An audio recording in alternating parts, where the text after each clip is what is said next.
4 সন্তান থেকেও এক বৃদ্ধা মা অসহায়, অবেলার যন্ত্রণা বয়ে চলেছেন নীরবে।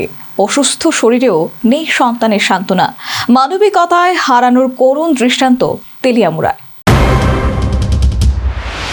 তেলিয়ামুড়ার দশমিঘাট এলাকা যেন আজ এক নীরব কান্নার সাক্ষী, যেখানে এক বৃদ্ধা মা জীবনের শেষ প্রান্তে এসে অপেক্ষা করছেন শুধু একটু ভালোবাসা আর যত্নের জন্য। কিন্তু অভিযোগ, 4 সন্তান থাকা সত্ত্বেও সেই ভালোবাসার ছোঁয়া আজ তার জীবনে ব্রাত্য।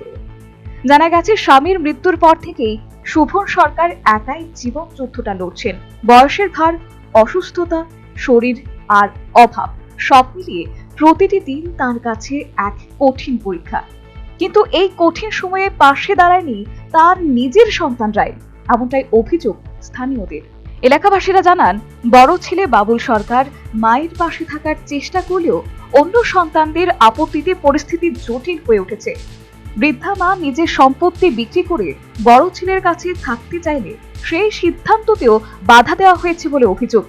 এমনটাই জানালেন বৃদ্ধা শোভন সরকারের বড় ছেলে বাবুল সরকার। মার খাবার মাংস করে আমি বাড়ির বিচ্ছে মার কেউ দেখে না। তারপরে আমাদের বাড়ির বিচ্ছে আমার বোনের জিমে চাকরি করে, তাই আমার নামে কেস করে দিব, আমরা জালের ভাত খাওয়াবো।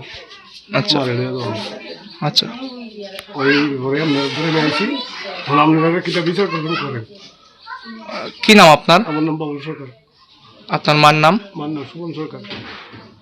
আপনারা কয় ভাই কয় বোন? আমরা 2 ভাই 2 বোন।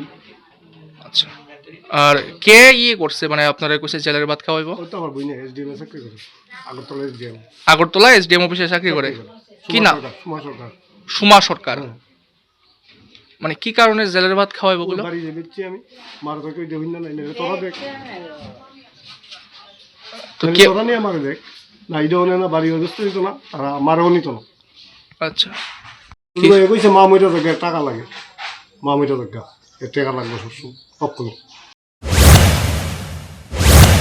আরও জানা যায়, সম্পত্তির কাগজে স্বাক্ষরের বিনিময়ে নগদ অর্থ দাবি করা হয়েছে। এমন ঘটনা দেখা বা শোনা লজ্জার বলে জানিয়েছেন এলাকাবাসী।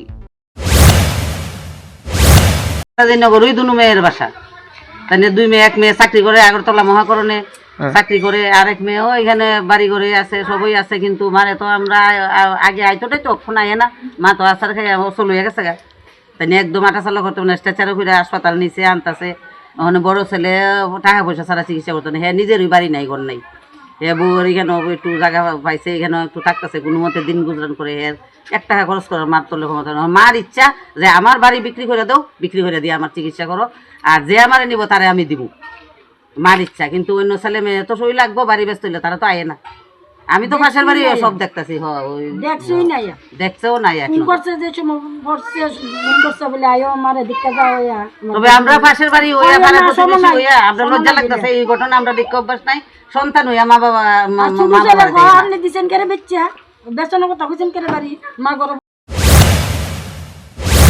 এই ঘটনায় ক্ষুব্ধ প্রতিবেশীরা বলেছেন, যে মা নিজের সুখ বিসর্জন দিয়ে সন্তানদের মানুষ করেন, তার বার্ধক্যেই এই অবহেলা সত্যি হৃদয় ভেঙে দেওয়ার মতো।